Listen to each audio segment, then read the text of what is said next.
The Movement by Jack Garbarino. Chapter 1. Something that was mine. Steps. 4 seemed like 14 to me. It was hard with legs like mine. Most middle kid students headed to gym class had thin legs. Some had muscles, like defined muscles.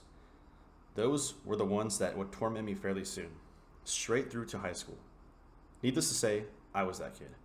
The one fat kid in every school that was unfortunate enough to not have something to make himself stand out from my weight.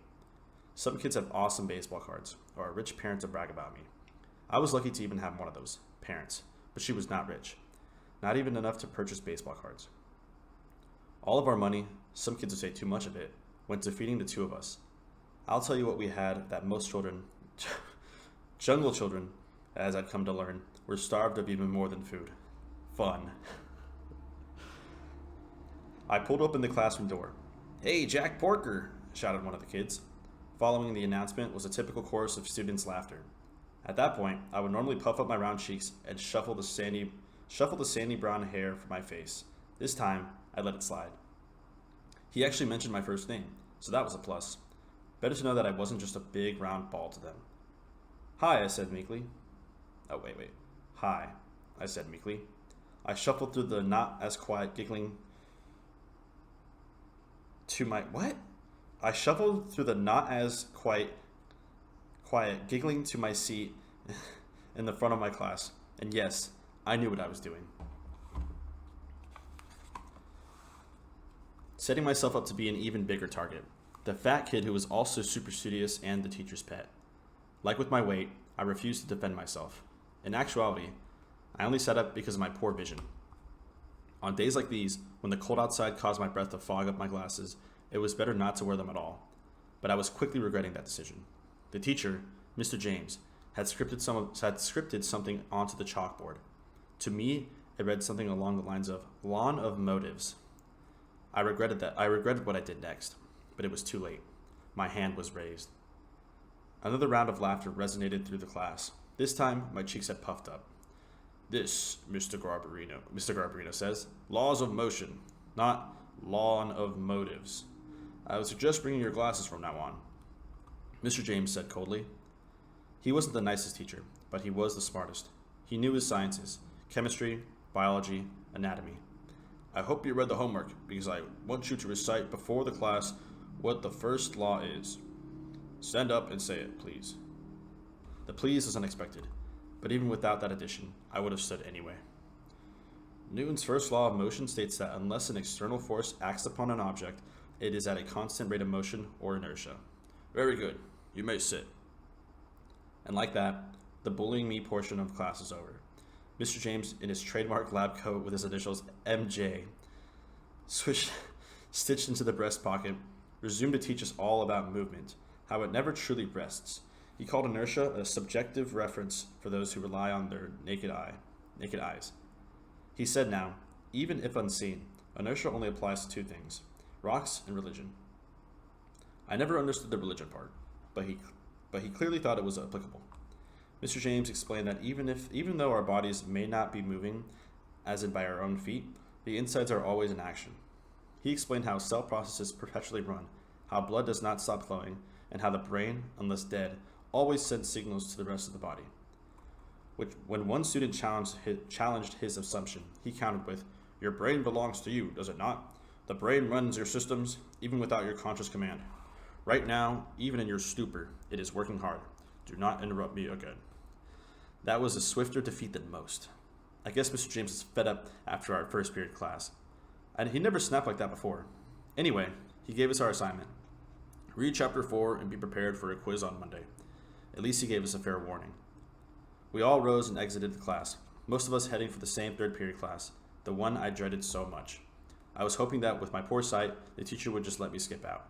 For once, I was lucky. I sat there on the sidelines of the gym, watching all the other boys build up a sweat playing basketball. All of them taller than me, and based off the group of girls watching them on the opposite side of the gym, cuter. They went back and forth in the school jerseys provided us. Yeah, that's exactly what it says right there. They went back and forth in the school jerseys provided us. Maybe I'm just not good at English. The gilded line emblazoned on the backs below their numbers, with leaps, sprints, and serpentine movements. Their arms and legs looked as incredible as they likely felt. With each dunk or layup, the girls would cheer. Each almost slip up or break, I would snort under my breath. The gym teacher, Mr. Edwards, walked up to me, a soccer ball under his arm. He was more friendly than Mr. James, but just as smart. He was dressed in his Friday referee outfit, a tradition he made back before I started to attend Lowen Middle School. It was complete with the whistle he had draped around his neck. "Hey, Jack, how you doing?" he said softly. Oh, that wasn't softly. "I'm fine," I responded. "I'm sorry I forgot my glasses." "Are you?" I suddenly felt guilty. I was hoping he wouldn't see through my plan. But the fact was that Mr. Edwards was smart in very different sense. But the fact was that Mr. Edwards was smart in very different sense than Mr. James. Okay, that is such an awkward sentence to read. Mr. Edwards was great at picking up on little subtleties, and mine were an open book today. "What do you mean?" I said, to try and disarm the speech I felt coming on. My luck had officially run out. "You've been sitting here mocking them this entire hour. Instead, you should be playing with them," he told me with a stern look on his face. "But they'll just call me Porker and then refuse to pass me the ball. Then take the ball from them. It's a legitimate part of basketball. If you don't have the ball, simply take it." But I'm not fast like any of them," I pointed out at the court, and Mr. Edwards followed my finger. The center of our basketball team, Harrison Legend, leaped above the other boys and ripped the ball out of the air like it had hands on it. He stomped down on the court with his size 11 feet and went right back up for a quick layup. By the way he was celebrating with chest slaps and roaring, he had secured victory for his team. They all swarmed him and lifted up both of his arms. Neither were particularly big, but they were definitely toned. Fully erect, they looked like spaghetti strands with pieces of burger meat to simulate the grooves of muscles of his forearms and biceps. What the Or strong, I finally said. Then get faster and stronger. It may sound hard to you, but you just haven't found your way yet. Once you start trying, it'll hit you. He paused and snapped. Like that. With the ring of the bell, the most painful half of the day was over. It was time for my favorite part of school, lunch. The line was always short in the school's basement cafeteria. This lunchroom was reserved for students with good grade point averages. I've never heard of that. I was horrified to learn that this semester, a few of my tormentors proved to be buckling down on their studies. I saw their predatory eyes set on me as they waited just beyond the end of the line, trays of food in their hands. I put them out of my mind and focused on the food. That was something that didn't take much work. The menu for Friday was as typical as me hating gym, or Mr. James's lab coat. It was pizza day, but our school was more well-funded than most, so we had actual pizza, and not those bagels with cheese and pepperoni spread all over them. I grabbed 2 slices, 1 1/3 of pepperoni, a carton of chocolate milk, and a brownie. With a portion of heaven in my hands, I headed for what was going to be hell. "Hey, Porker," taunted one of the boys, still clad in his jersey. He had the same kind of hair as me, but his eyes were small and dark, like those of a rat. "You sure you need that second slice?" teased the one to the right. He had red hair and a small collection of freckles, using the real estate over his nose. My guess is he needs to eat his own body weight in food every day just to survive," remarked Harrison. Guess he was paying more attention in biology. We had just covered the section talking about animal diets. Most predators at the top of their respective food chains would require a large amount of food per day. The only thing wrong here was that I wasn't at the top of the food chain. I was at the very bottom, possibly even lower than the chess club / comic book nerds. Just leave me alone. That was my only defense. I wasn't confrontational, and I wasn't witty enough for 3 comebacks. It would only lead to more back and forths, and my insolents weren't going to be a fraction as good as theirs would. I sluggishly walked around them, nearly tripping over my own feet in my haste. Jeez, okay. I reached my favorite table in the western corner. It was right below one of the speakers. The corner was structured so that any sounds that rose from its direction would not pierce my ears. So when the harsh sound of bell rang, marking the end of lunch, I would only half hear it. That's the actual sentence. But until then, I once more turned back to my food. I grabbed both slices of pizza, rolled them into one another, and bit down. My own invention, a pizza-wrapped pizza burrito. In between bites, I sipped my chocolate milk. I saved the brownie as a pick-me-up just in case the student teasing became too unbearable.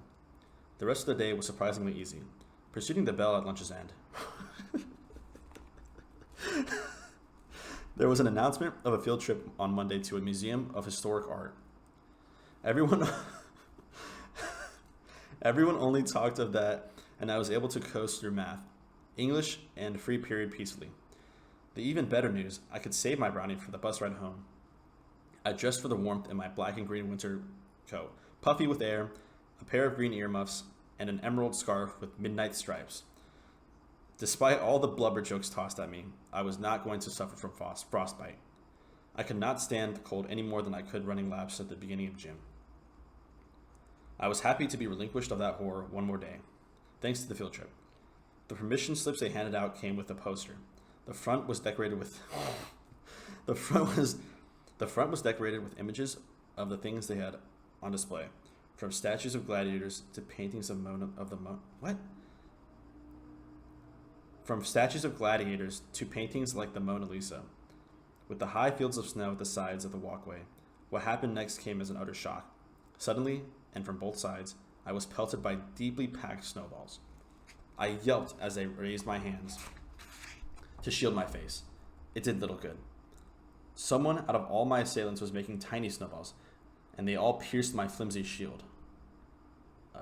I turned and ran, the snowballs unceasing. I turned just enough to see the bus pulling up. I ran inside of it, still being pelted, when, "Hey, knock it off!" the bus driver yelled at whomever was behind the assault. I was confident it was to be at my defense, but then she yelled, "You're getting water on the steps! Stop it!" Even though it wasn't solely for my benefit, I was happy when the onslaught was over. Not just for today, but my week was over. For 2 days, I was now free of the torment and mocking tendencies of Harrison and his buddies. For 2 days, it was just me and my buddy, Steve Jobs.